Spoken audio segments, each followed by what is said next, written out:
Hey everyone. So think about it. Every single day, we're all tapping, swiping, and downloading apps without giving it a second thought.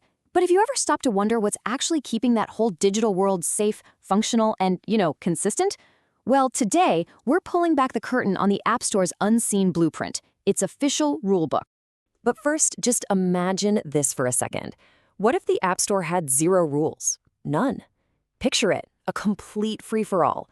A chaotic digital marketplace just flooded with buggy, crashing apps, endless clones of popular games, and even apps that are secretly trying to steal your data.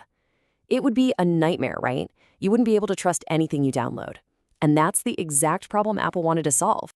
And Apple's answer to that potential digital chaos? It's something called the App Store Review Guidelines.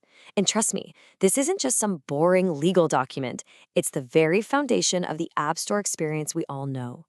So what are they exactly? Well, the guidelines are basically Apple's official set of rules and best practices. Every single app, from the simplest little utility to the most massive, complex game, has to follow these rules to get published. Apple's review team literally uses this document as their checklist to either approve or reject an app. And these guidelines cover a surprisingly wide range of stuff. We're talking about everything from the actual content in an app to its core functionality, the overall user experience it gives you, and of course, how it handles your privacy and security, plus all the legal compliance stuff. It's basically a comprehensive checklist for what makes a good, trustworthy app. But these guidelines aren't just about control. They're really all about protection. You can think of them as the guardians of the whole ecosystem, and they're built on three fundamental pillars. The first pillar is quality. This one's all about making sure the apps you download actually, work. The guidelines are there to stop buggy, unstable, or half-finished apps from even getting into the store. The goal is to give you a consistent, high-quality experience every single time you hit that download button. Next up is a huge one, security. The guidelines enforce really strict rules on how apps handle your personal information. They require things like clear permission requests and data encryption, all while preventing the misuse of your sensitive details. This is the part of the rulebook that's actively working to protect your privacy. And the third pillar is legality. Because even though the digital world feels kind of borderless, it's still governed by real-world laws.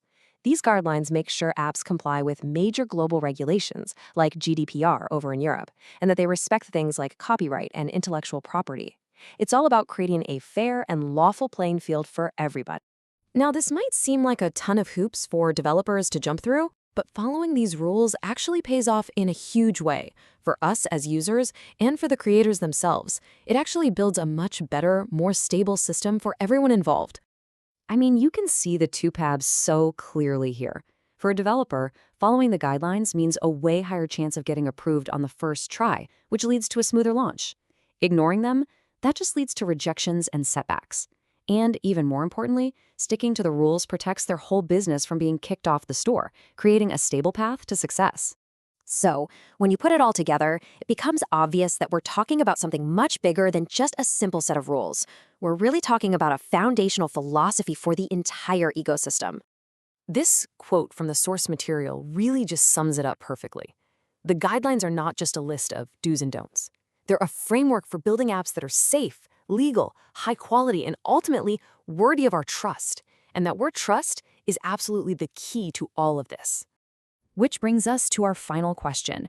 After seeing this whole framework of quality, security, and legality, what does it take for you to truly trust an app?